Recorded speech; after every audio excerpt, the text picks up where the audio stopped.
Magandang araw sa inyong lahat mga bok at welcome back sa Dark Side in Treasure Hunting. Ito na namang muli si Nudge na manggugulo sa inyong isipan. My sourceless water, from yin and yang, arises to sides. From land and sky emerges the divine. My yin-yang fish.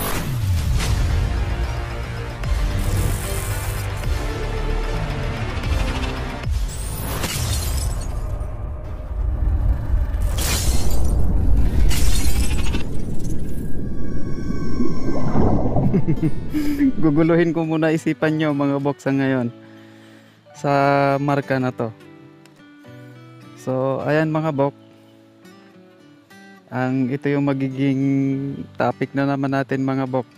So pansin nyo na ba kung anong meron?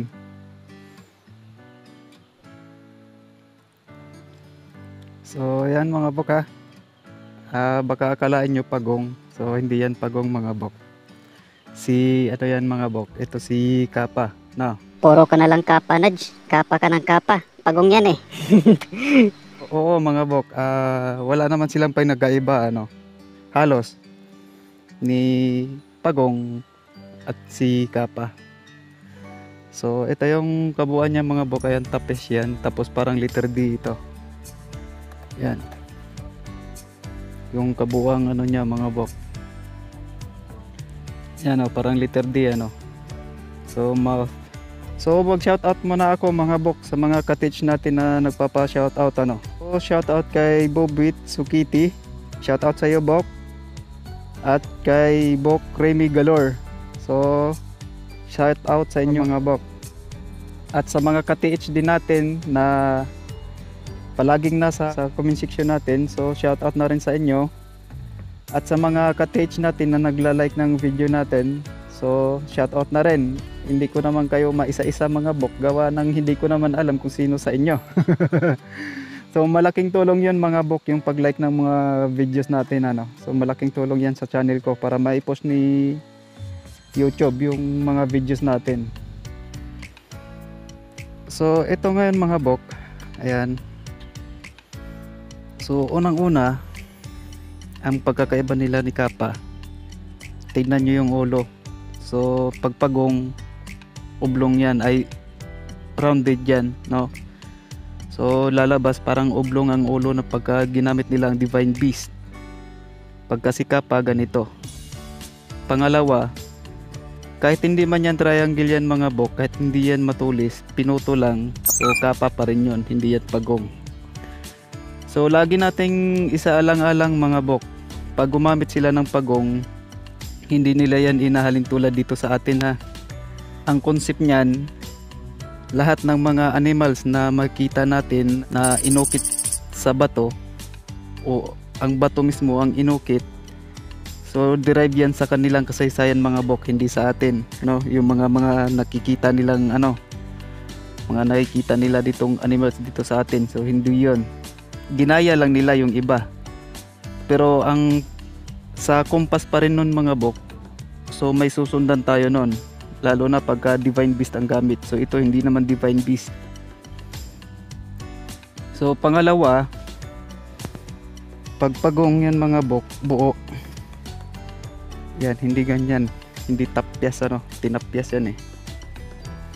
So yan yung mga kaibahan nila ni ano mga bok, ni Kappa. Ayan o, tinapyas. So pangatlo, pag ang pagong nangingitlog, isang bagsakan lang, isang hukay lang yun mga bok. Hindi ka nakikita ng pagong na pag nangitlog, hukay dito, hukay doon, no? So hindi ganun ang pagong pag nangingitlog mga bok, isang hukay, isang bagsakan lang. Pero pag si Kappa, hindi yan nangingitlog si Kappa mga bok ha. Baka isipin nyo nangingitlog si Kappa, hindi. So mammals ito si Kappa, hindi yan nangingitlog. So ngayon mga bok, pag itong si Kappa ang nandyan sa site nyo, tulad nyan, parang natutulog, so asahan nyo na, maraming victim yan, ikakalat yan. Ayan, no? So hindi yan tulog mga bok, may pupuntahan yan doon.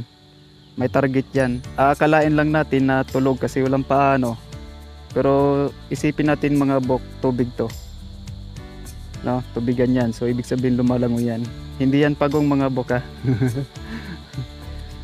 So hindi porket walang paa yan, natutulog. So hindi natutulog si Kappa dito sa dry area, sa tubig yan. Sa ilalim ng tubig yan natutulog. So yun yung mga pagkakaiba nila mga bok ni Kappa at nung pagong. Tapos si Kappa mga bok, walang pakialam to sa elemental code na nasa compass 8 trigrams. So kahit anong elements man yan, kahit anong alignment ang pwede sa kanya mga bok. Pero pag pagong ang ginamit mga bok, wala tayong ibang hahanapin ang fire element, si Phoenix. Kasi yun yung katapat ni ni pagong, si Phoenix O kaya naman pag walang Phoenix, so hanapin natin ang fire element. So yung mga code ng fire, yun yung hahanapin natin pang alignment kay pagong. So ito si Kappa, walang pakialam yan mga bok sa elemental code na nasa 8 trigrams. So si Kappa, ang tanging pakialam niya lang, pasok yan sa compass direction. So kung ano mang compass alignment ang ginamit nila, so sa site na natin malalaman yan. Kung 8 trigrams ba, 16 hexagram, 32 o 64. So doon na natin malalaman yan mga bok. So ito yung pinaka matinding marka na to mga bok. Sana kita lang to. Ayan, triangle yan mga bok. Ayan Yan, triangle na. Ang daming langgam. Aray ko. Napakadami. Daming langgam, kulay itim. Sakit ng agat. So ayan mga bok, triangle yan, nakaumbok. So may mga buntot din mga bok. Ayan, isa. Sinabay dito sa wall mga bok. Isa. Ito pangalawa. Ito mga bok. Yun yung isang buntot niya. So lalabas parang dalawang buntot to mga bok. Ayan Yan, parang dalawang buntot ang na to. So dito ako na, itong marka na to ang napapahirap sa akin mga bok doon sa sa trial and error. So yun, nasa Southern Leyte yun mga bok. So itong marka na to nasa Negros. Ang layo So ang tanging pagkakaiba lang naman nila dito mga bok,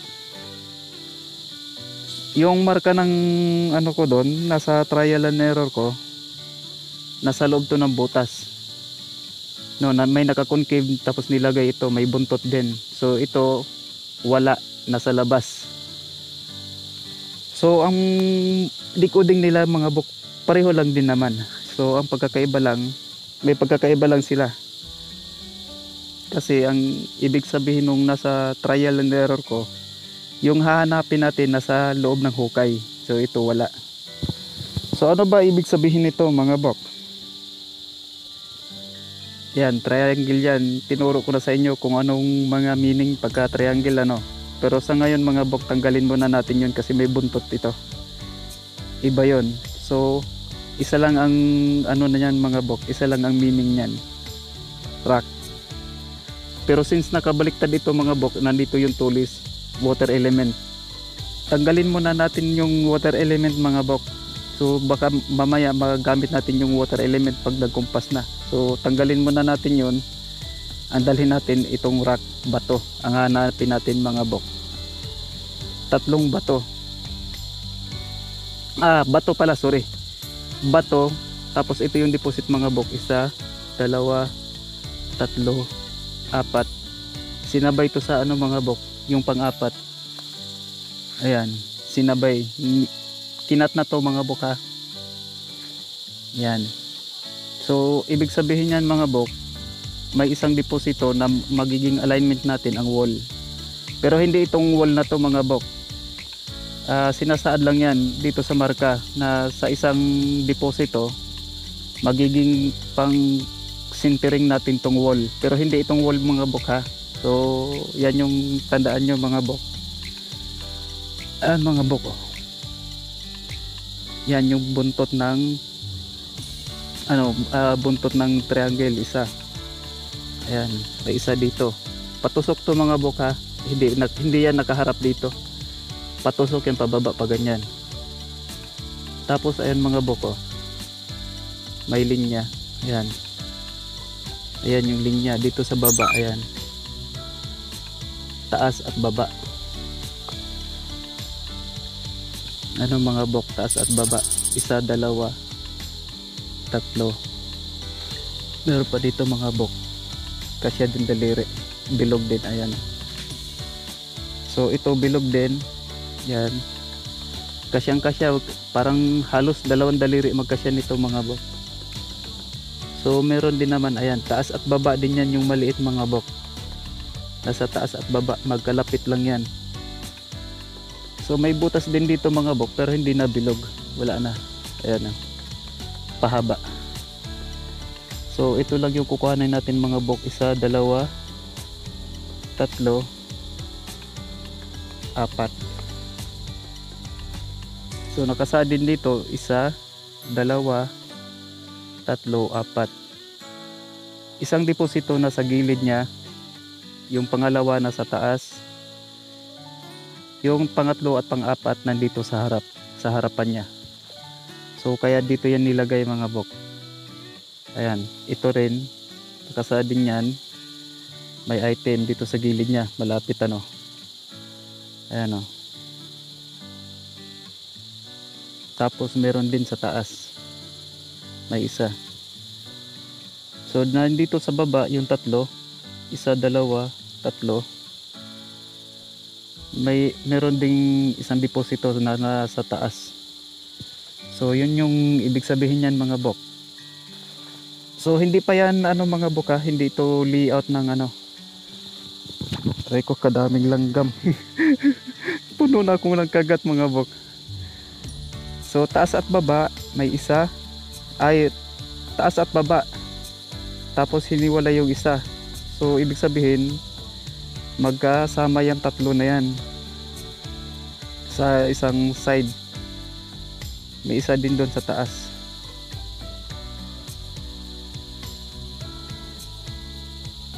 Yan. Yan, may isa sa taas. So paano ba ito hanapin mga bok? Isa na sa gilid, dalawa na sa harap, isa na sa taas. So nakasaad naman dito mga bok, rock. Yan, yung marka na yan na may buntot. So rock lang ang decoding yan mga bok. So bawat buntot bilang ng yan, bilang ng deposito yan mga bok. So naturo ko na sa inyo mga bok kung paano hanapin yung rock na yan. Natatandaan nyo pa ba mga bok? Yung 4 na litra, yung kill. Kadaming langgam. Kulay, hugis, itsura at laki. So yun mga bok. Putik na langgam na to. Tagtad na ko ng kagat. So hanapin natin ang kulay, ang laki, ang itsura ng bato at yung hugis ng bato. So dito mga bok, iilan lang naman yung mga bato na nandito. May mga malalaki din pero hindi naman siya ganoon ka yung bang hindi agaw pansin. Agaw pansin lang yung yung laki kasi ngayon malaki. Pero lagi nating isaalang-alang mga bok ang hugis, kulay at yung itsura ng bato. So sa pagka mga ganyan mga bok, tanging natatangi yung bato na yan, mahahalata at mahahalata mo talaga yan na yun yung bato na hanapin natin dahil siya lang yung tanging naiiba. So parang katulad nito mga bok, ayan o, kaso wala na, binasag na mga bok. Ayan o, ayan, kasi itong bato na to mga bok ang naiiba, namumukod tangi ito sa lahat ng mga bato na nandito sa site no. So may bato dyan, ayun, may mga bato din doon. Ayan, may mga bato rin yan dyan mga bok, malalaki. So ito yun yung pinakamalaki sa kanila. Sumunod naman yung isa dyan. So yan yung mga batong malalaki mga bok. Meron pa din dito sa part na to. Pero tanging itong bato na to ang namumukod tangi mga bok. Ayan. Kulay puti. So ito yung original na ano niya mga bok. Original na kulay niya yan. Ayan o. So binasag na lang to. Ito naman mga bok nilumot na. Binasag nila ng ano na to. Ayan, may mga daan pa ng ano. Ayan. Yan. May mga daan pa, hindi ko parang bara yata ang ano nila nito mga bok. Hindi yata silsil. So ito yung namumukod tangi dito mga bok. Hindi ko alam kung anong itsura niyan. Gawa ng, yun nga, binasag na ano. So ito yung nakasaad sa marka na yon. Katabi lang dito mga bok. So lagi nating tandaan mga bok, si Kapa hindi nangingitlog. So ibig sabihin, pasintabi na sa baka may mga ka-teach tayong kumakain, pasintabi muna. Ito inipot na to ni Kapa. Kasi nasa likuran niya na. So kinalat niya na yung ano mga shirikudama, inipot niya na. So yan, may pupuntahan pa yan doon. Hindi yan natutulog kasi hindi natutulog si Kapa dito sa ano, sa dry area. Sa tubig yan, ilalim ng tubig natutulog. So nakasaad doon bato. May isa doon sa taas, dalawa sa harap, isa sa gilid. Ayan na yung nasa gilid mga bok.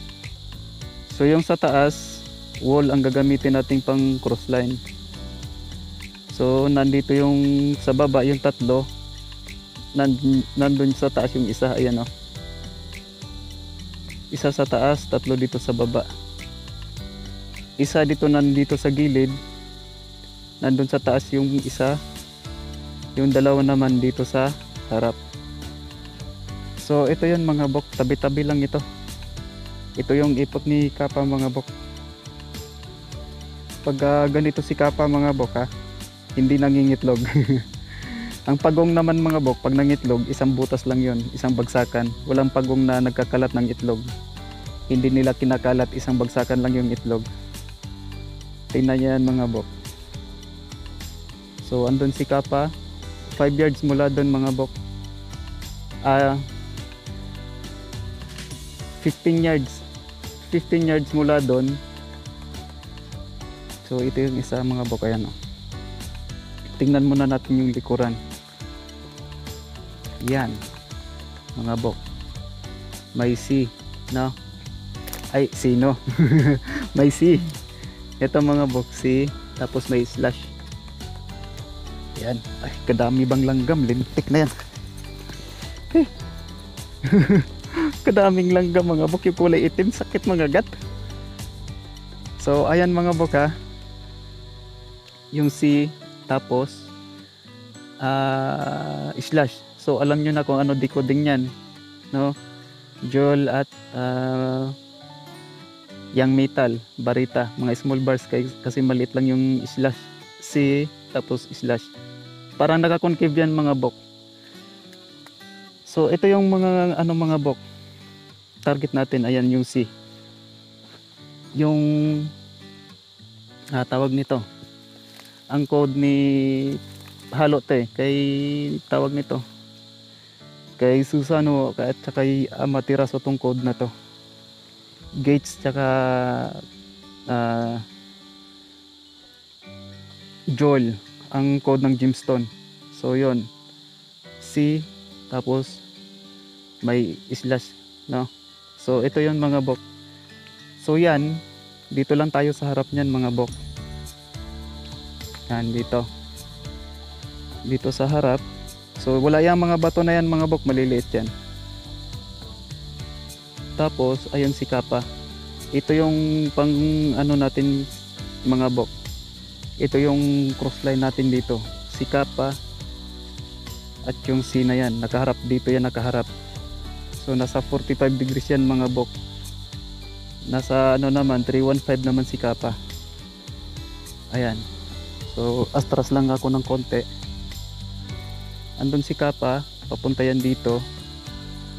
Tapos yung C na yan, ayan doon sa kabila, yan dito yan nakaharap mga bok. So dito sila magkakaroon ng cross intersection mga bok. Tandaan nyo mga bok, dalawa yung maliit ha.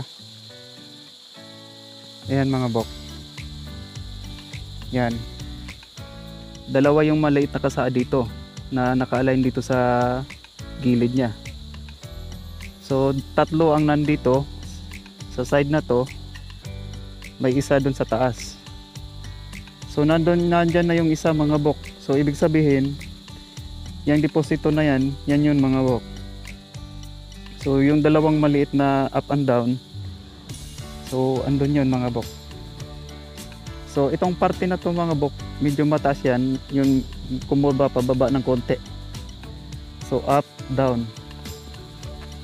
May isa dito, yan yung pangalawa. So nandun yung pangatlo. Nakasaad din yan mga bok, ayan naka-align yung tatlo. Ano mga bok, ayan magkarugtong yung linya. Para mas maintindihan nyo yung kung anong ibig sabihin ng mga marka na to. Ayan o, may linya. So magka-align yung tatlo kung saan man nakalagay yan. Tapos yung maliit nasa taas at nasa baba. Tapos yung isang ayan o, sa taas kasi kasya lang yung daliri, ayan. So ito yung malaki. Ayan mga bok, ito yon. So mula dito, nandito yung isa, ay nandito, nandun. Kadaming langgam, putik na yan. Nilantakan ako ng langgam mga bok, kasakit mga gat. So ayan yung isa. Code ng maliit yan mga bok. Babalik naman ako sa may langgam. Ayan, dito ako, maraming langgam dyan. Ayan, code ng maliit yan mga buka. Itong C, tapos slash. Small, ibig sabihin yan mga bok. Ito gemstone at mga barita. Yang metal, yan yun, mga barita. So ito yung ano mga bok. Ito yung gemstone na hinahanap natin. So yung metal na yan, hiwalay. So code ng maliit yan mga buka. Tandaan nyo yung C, tapos slash. Kadaming langgam, putik na yan. Grabe tong lugar na to, aray ko. Nilantakan na ako mga bok. So yon, may nahanap na tayong dalawa mula doon kay Kapa. So punta natin yung isa mga bok. Tapos nahanap na natin yung isang isang deposito ng gemstone. Yung metal na lang mga bok ang hahanapin natin. So dito mga bok, ayan. Yan, sa bato na yan mga bok. Pansin nyo ba ito mga bok? Ayan. Parang hindi masyadong halata. Dito kaya ako. Ayan. So ayan yung mga langgam mga bok oh. Yan. Kulay itim. Ang sakit mga gat. Nilantakan ako mga bok. Hirap mag vlog. Ayan, C yan mga bok na. C. Tapos dito naman ang slash. So halata naman siguro mga bok. Ayan o. Mahaba ito. Tapos nandun yung C. C slash. Ibig sabihin small. So dahil sa anong kuha na itong mga bok. Aray ko, kadami eh. So nandito yung isang small. Nandun yung isa. Ito yung pangalawa. Sundan lang natin to mga bok. Ito ang magiging alignment natin. So nasa north. Tapos pansinin nyo to mga bok. Ayan o. Saan na ba? Ito, bato pala to mga bok. Hindi masyadong nalata sa camera mga bok. Ayan. Bato. May butas sa gilid. Ayan. Pansin nyo naman siguro yung bato mga bok. Nagkatagilid ng ganyan o. May isang butas din doon. So ito, pahaba to. Ayan. Kadaming langgam. Pahaba tapos malaki yan. Nandun yung marka natin mga bok oh. Ito yung slash. Yan yung C. Tinalikod. So ito yung susundan natin mga bok.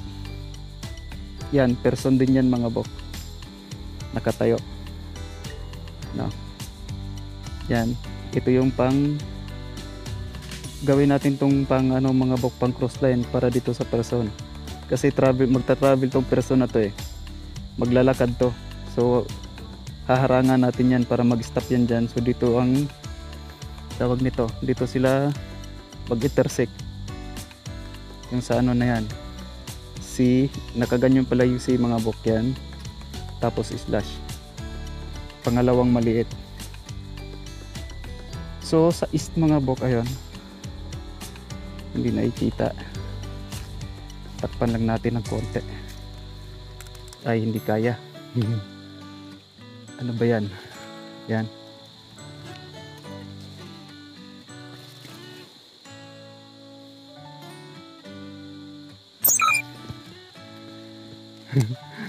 Ay, nako.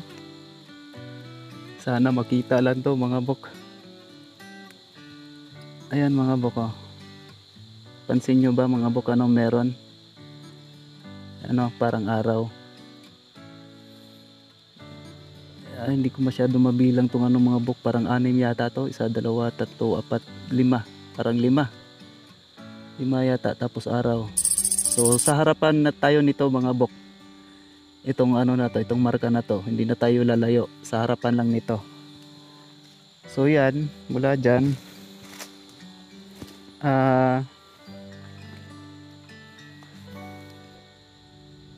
6, 9. So 12 feet, parang mga 12 feet mga bok.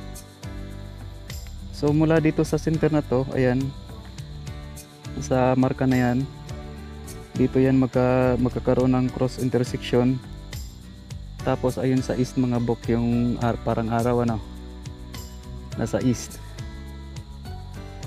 So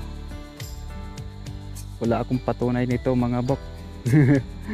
Gawa ng ayun pala, parang nakikita yata to. Kaso sobrang dilim naman na. Nakikita ba kaya? So ayan yan mga bok, oh. Yan. So pagka nakakita kayong ganyan mga bok na nasa wall, so wag na kayong lumayo, nasa harap yan. Kalintulad lang din yan mga bok doon sa tawag nito.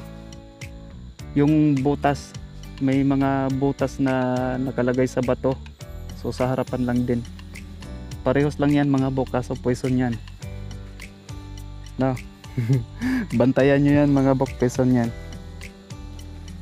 So hanap na ba natin mga bok? Sana nakagat din kayo ng langgam dyan mga bok. Para patas tayo. Ako nagpunong-puno na ako ng kagat mga bok. Sobrang hapdi na ng paa ko. So yun mga bok, yan person yan. Itataasan ko lang yung ano. Tama ba yun?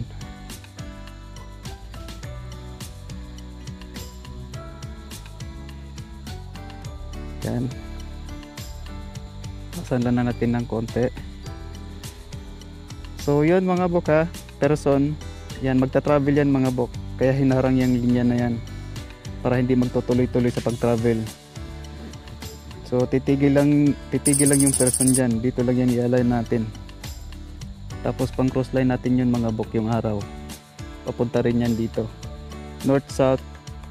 So nasa east, west naman ito. So napaka simpleng marka lang mga bok, ano? Minsan nakakalito din tong ganito eh. Lagi nyong tandaan mga bok, pagka C tapos slash, so maliliit yan.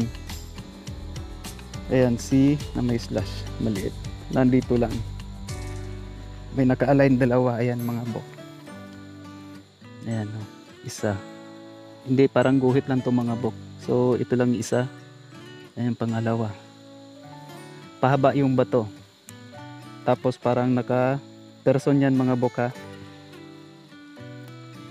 Hinarang yan para hindi magta-travel yan. Para titigil yung person yan. Diyan lang nakatayo. Tapos yung sun. C tapos slash. Nandun yung isa, C. Tapos na may slash din. Nandito kay sa harapan ni Kappa. Mataas na bahagi yan dyan mga bok kasi naka-slope to. Pa-slope yan ganyan mga bok. So pa-slope naman yan dito din. Pababa. Yan. Medyo pababa din tong mga ano na to dito mga bok, pababa kasi may daanan din ng tubig pag umuulan. So nandun yung isa sa baba. Sana na catch up nyo yun.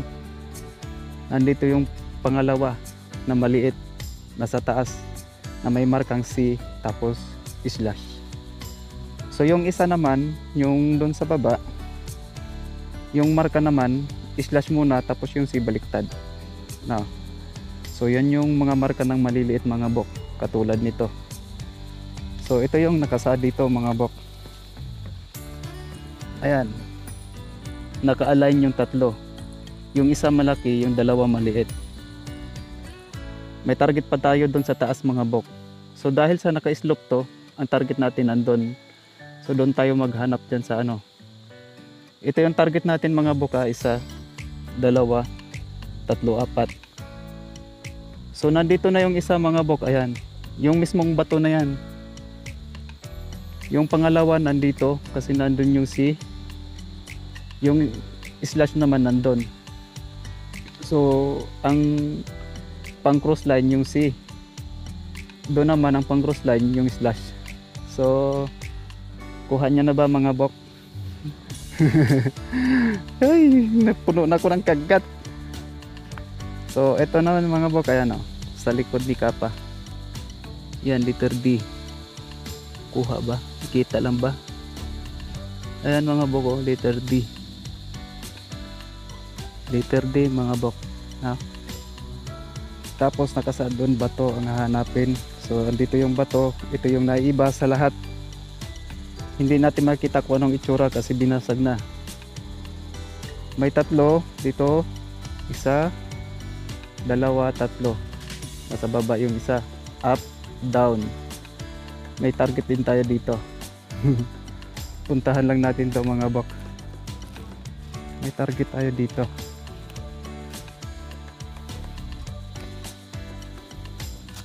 So tandaan nyo mga bok ha, may isang item, yung item dito sa taas, ang pang sintering natin yung pang cross line yung ano, yung wall.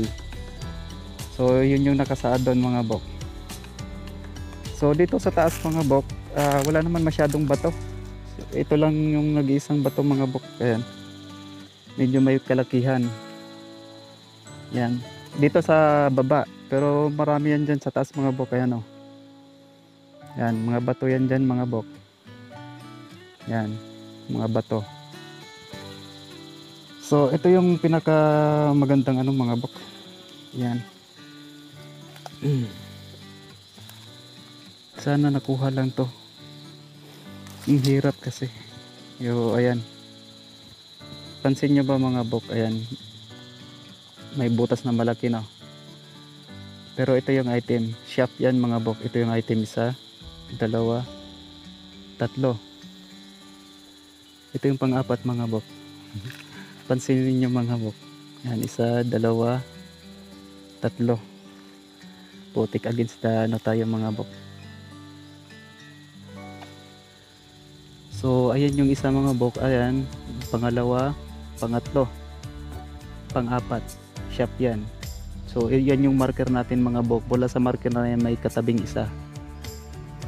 So sa taas may tatlo, sa baba yung isa. So dahil ano to mga bok, nandito na tayo sa taas, pababa yan dyan. So ganito ang basa niyan mga bok. Meron doon tatlo sa baba na kasi nakaharap yan dito. Mataas na area to mga bok. So dahil dito yan nakaharap, hindi tayo dito maghanap. Doon na yan mga bok. Baliktarin natin.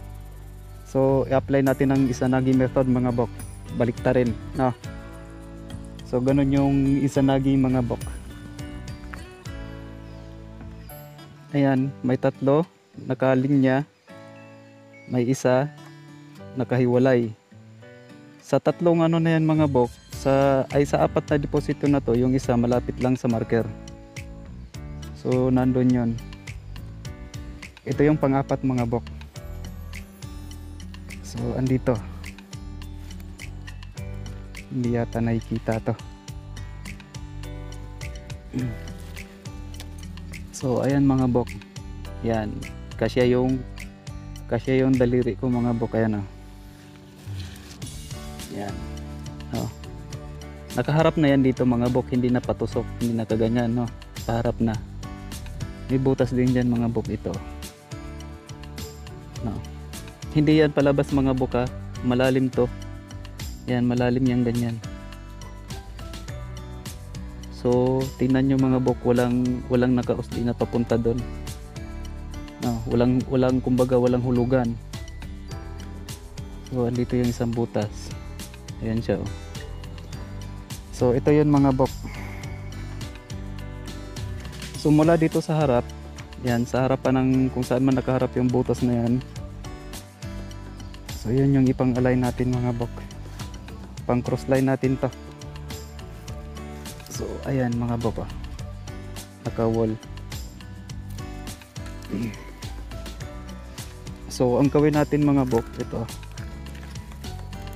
Wala dito sa wall na to mga bok. Yan, babaybayin natin yan doon. Hanggang sa mag-cross yung butas na yon.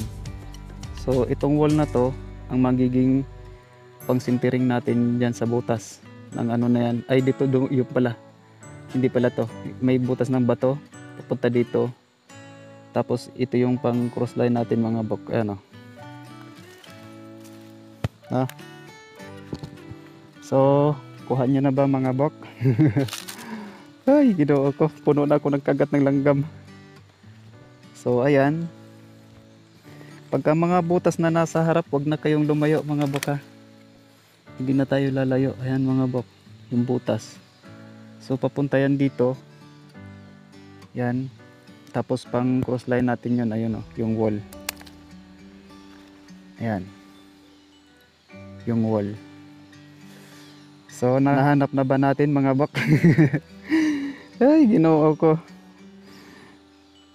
So ito, hindi ko mapapatunayan to sa inyo mga bok. Wala naman akong hukay, no.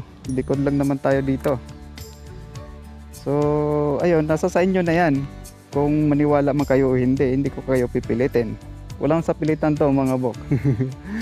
So nasa sa inyo na yan kung maniniwala kayo sa decoding ko o hindi. So yun, may tatlong nakalinya, isa yung hiniwalay. Sa 4 na deposito, isa yung malapit sa marker. Marker to mga bok kasi sobrang lalim. Yan.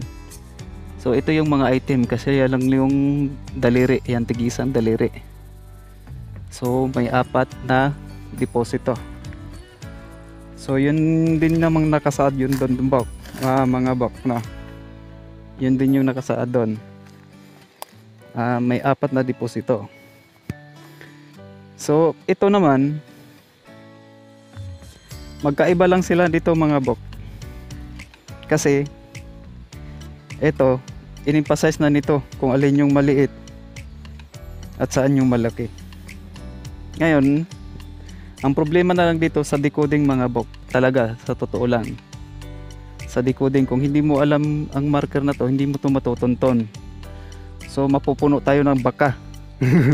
Mapupuno tong baka ng ano na to, itong lugar na to. Uy, baka nandun. Baka nandyan. Uy, wala, baka nandun lang. Puno na ng baka mga bok, ano.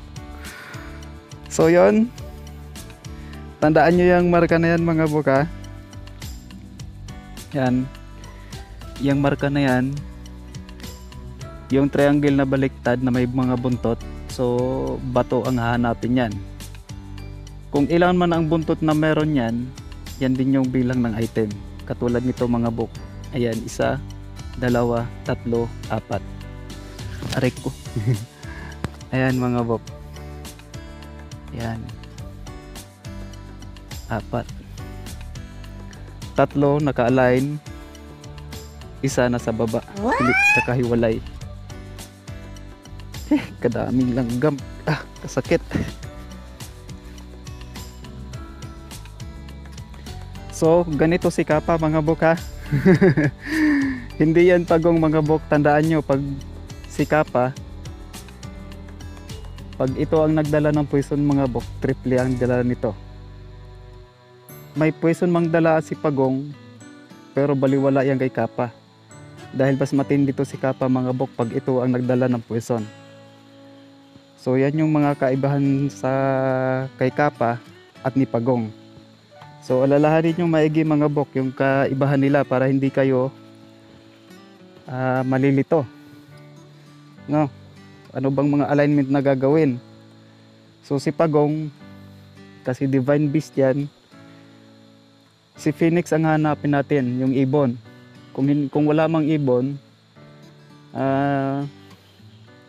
yung fire element, yung mga code ng fire element, yan yung kaalay ni ni Pagong. Pero itong si Kapa, walang pakialam yan sa mga elemental code. At pag si Kapa ang nandyan sa site nyo, literal marami yan. Hindi yan nag-iisa mga bok. So nandyan yung victim niya. Ito, inipot niya na to mga bok ha. Yan, inipot niya na to. Pansin niya ba doon mga bok, may person doon? So target ni Kapa yon. Ayan. Itong ano na to. So papalangoy yan si Kapa, papunta yan doon mga bok. So itong isang Shirikudama na to, hindi ko alam kung nakain niya to kasi walang person nakalagay yung mga bok eh. So kasi nandun si Kapa, eto walang person, so ibig sabihin bakit inipot niya na lang itong mga bok kasi walang person nakalagay. So ang target ni Kapa nandun mga bok. Aray.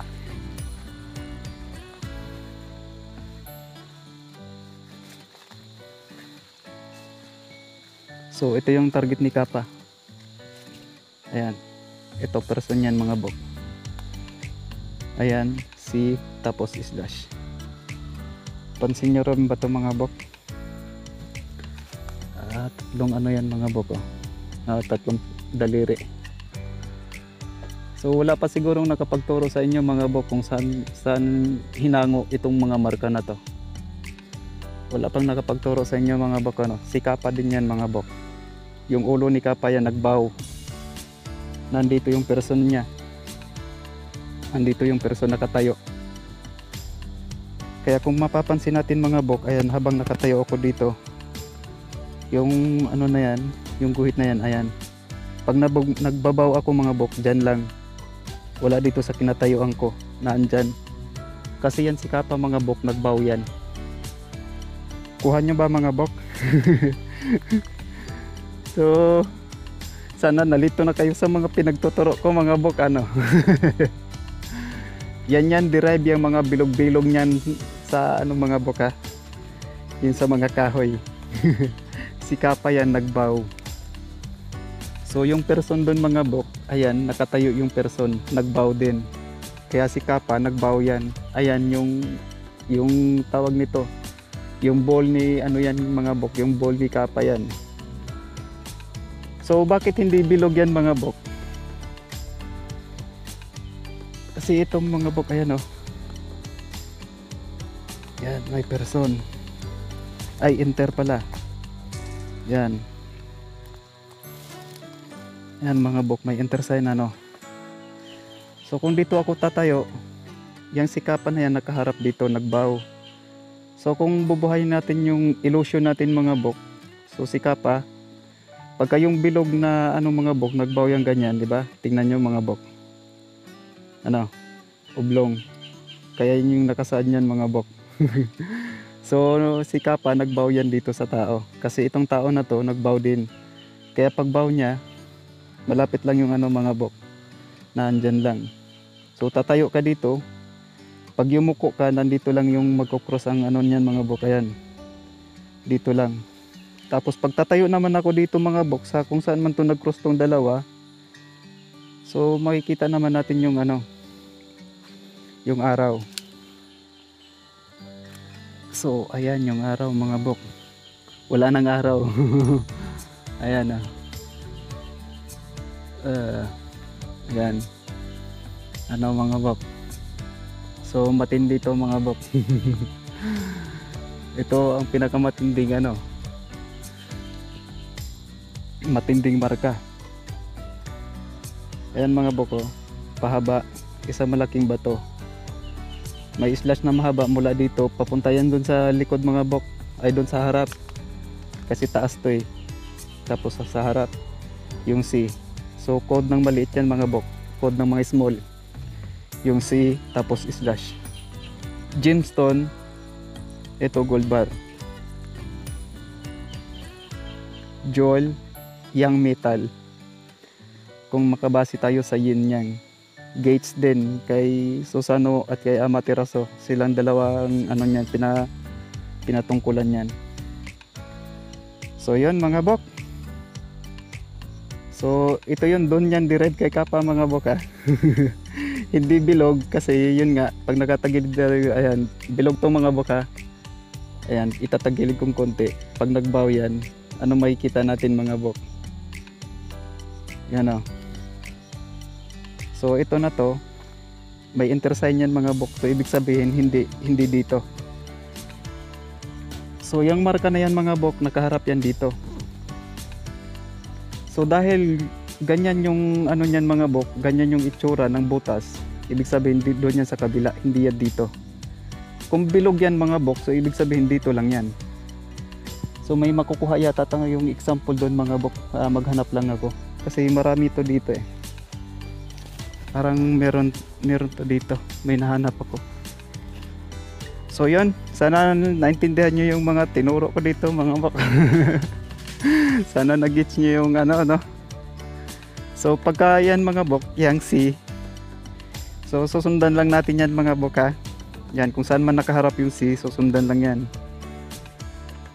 Yan, susundan lang natin yan kung saan nakaharap yan, papunta yan doon. Pang cross line naman natin si Kappa. Walang mga pa si Kappa kasi kung titingnan natin yan, ayan mga bok, tubig yan, lumalangoy kasi nandun yung target ni Kappa. So pagdating niya doon, magalang yung tao na nandun, yumuko. So yumuko din si Kappa, kaya yung deposito malapit lang doon sa naka V na pagkalagay ng bato. So gets nyo ba yung mga pamamaraan ni Kappa mga bok? Ganito si Kappa mga bok pag nasa site nyo ha. Kalat kasi inipot niya yan. So pagkapagong, isang bagsakan lang yan mga bok. So itong lugar na to mga bok, tabi-tabi lang ito ano. Hindi makikita dito yung kay Mito. Nandyan yung ano niyan mga bok, nandyan yung malaking kay Mito, kay Kappa. Nandyan yung malaking deposito ni Kappa, nandito sa last part ni Kappa, nandito yon yung may kay Mito. Si Kappa naman mga bok, yung may 3 butas na magkasunod, 3 butas, nandyan lang sa baba. So siguro nasa mga mula dito sa ano na to mga bok, mga 30 yards mula dito mga bok, papunta doon sa sapa kay Kappa na may 3 butas. At mula naman dito mga bok, sa area na yan, nandun naman yung malaking bato. Ayan o, pansin nyo na ba yung mga bok? Ayan. So yung bato na yan mga bok, yan yung may markang ano, saranggula. So kita nyo kung gaano kadikit-dikit yung mga deposito dito mga bok. Yan yung may saranggulan yan mga bok. So siguro nasa mga 40 meters mula dito sa kinatayuan ko mga bok. Si Kappa naman nandyan sa baba, yung 3 butas na magkasunod na nasa sapa. So yan yun mga bok. Yung ano naman mga bok, yung kay Satori, ayan yung kay Mito. Ayan, kung nakikita nyo yung kulay itim na yan, kay Mito yan mga bok. So yan yung puno niyan, nandyan yung malaki. So ito pinaikutan. Sa lahat ng lugar na napapanood ko mga bok, kahit sa mga nagba-vlog, ito lang yung lugar na magkadikit-dikit, magkatabi-tabi yung mga deposito. Napakadami. Sa totoo lang mga bok, biruin nyo, may malaking deposito yan. Ayan o, yung kay Mito, kung natatandaan nyo pa, kay Kappa, kay Satori, pasensya na, kay Satori pala mga bok. Ayan, so sa last part ni Satori, yung pinakamalaking ano, kay Mito. Ayan lang yung saranggula mga bok. Yung Kappa, na may 3 butas na andito. So kita nyo kung gaano kalalapit yung mga deposito dito mga bok. So sa baba lang ni Satori mga bok may isa doon, ayan o, yun yung nasa taas. Bababa lang tayo ng ilang metro, ito na naman yung isa. Kita nyo ba mga bok? Parang ang hirap paniwalaan mga bok ano, na ganito kadami ang binaon nila. Itong lugar na to mga bok hindi ko pa nasuyod ano. So medyo hindi ko pa alam kung may panibagong marka pa ba tayong matutunton dito. Ay nga pala, ito pa pala mga bok. So baka makakita kayo ng ganitong marker. Ayan mga bok oh. Pagka nakakita kayo ng ganyang marker mga bok, tapos ito bilog yan kasi tinapyas yan mga bok eh. May ibang ibig sabihin nito mga bok. Pero kung sakali makita kayo ng ganyan mga bok, ayan, na may linya, parang H ba? So yan, ang code ng mga bunker yan mga bok ha. So ang ibig sabihin yan, mula dun sa top layer, pag naabot nyo na yung hard layer, tuloy-tuloy na yun hanggang baba. Pero since ito mga bok, pinutol yan, ayan, flat to. Yan, pansin nyo naman flat, hindi siya bilog yan. Kung nakabilog to, hard shafting yan mga bok. Mula sa top layer, top soil, pagbaba nyo, pag bumangga na kayo sa hard layer, tuloy-tuloy na yon hanggang maabot ng deposito. So itong marka naman na to mga bok, ayan, ibig sabihin lang yan, hard cover. Kasi pinutol yan mga bok. So hindi siya layer. Kung bilog yan, layer. So dahil pinutol, cover. Ayan mga bok, cover yan. Yan, pansinin nyo na maigi mga bok. Yan, cover yan mga bok. So yung marka na to, kabuuan, hard cover. Hindi siya hard layer. Kung naging bilog yan, so hard layer yan mga bok. So madalas ang ano niyan mga bok, bunker, ang nilalagyan ng ganyang marka. Pero since ang nakalagay nito mga bok, hard cover, so ito na yon. So hindi ko kasi naipakita sa inyo mga bok kung bakit na maliban dun sa 4 na kulay ay 4 na litra. So yan yung isa pang dahilan mga bok. Nasa tapat niya lang mga bok oh. Mula dyan papunta dito 3 feet lang, 4 feet lang mga bok mula dyan. So tandaan yung mga ganyang ano mga bok, yan may buntot ba, tapos parang letter H yan. So hard layer. So ito naman hard cover. Cover lang ito kasi pinutol. Dahil cover naman din talaga tong ano na to, marka na yan mga bok. Yan, cover yan. So yun na siguro mga bok. Parang ano na to. So ito nga pala yung alignment niya mga bok. Ayan o, nasa west. Yung pader din. No, nakatagilid ng konti yan mga bok. So sa north naman mga bok, ayan may bato. Ito yung lock point niya mga bok. Ayan. Ayan o. Kasi yung may pingas to mga bok, kasi yung daliri 1. Tapos ito yung item. Nakaharap yan doon sa ano mga bok. Ayan, nakaharap yan doon sa target natin. Sa north. Ay sa south. So sa east naman, ay, sa ano naman mga bok, sa east. Ay saan ba to? Sa east. Ayan o, lock na rin. Nasa east yan. Nasa north. Nasa west. Nasa south. Metal mga bok. Nasa south. Lumang trigrams yan mga bok. Nasa south ang metal. So mouth din yan mga bok ha. So maraming ibig sabihin yan. Sundan, balikan nyo na lang dun sa ano. May naituro na ko dito sa mga video ko na to mga bok. So yun lang siguro mga bok, hapon na. Parang naipaliwanag ko naman na yata sa inyo. Sana naguluhan kayo ng konti sa mga tinuro sa inyo. Sana nalilito din kayo. Dahil puno-puno na ako ng kagat ng langgam. So yun, mahaba na naman ang oras natin mga bok. Puputulin ko na lang muna. So muli, ito si Nudge na mag-iiwan ng ilang mga kataga Sa treasure hunting, hindi kailangang magaling ka. Ang mahalaga, may alam ka sa mga marka. Hanggang sa muli,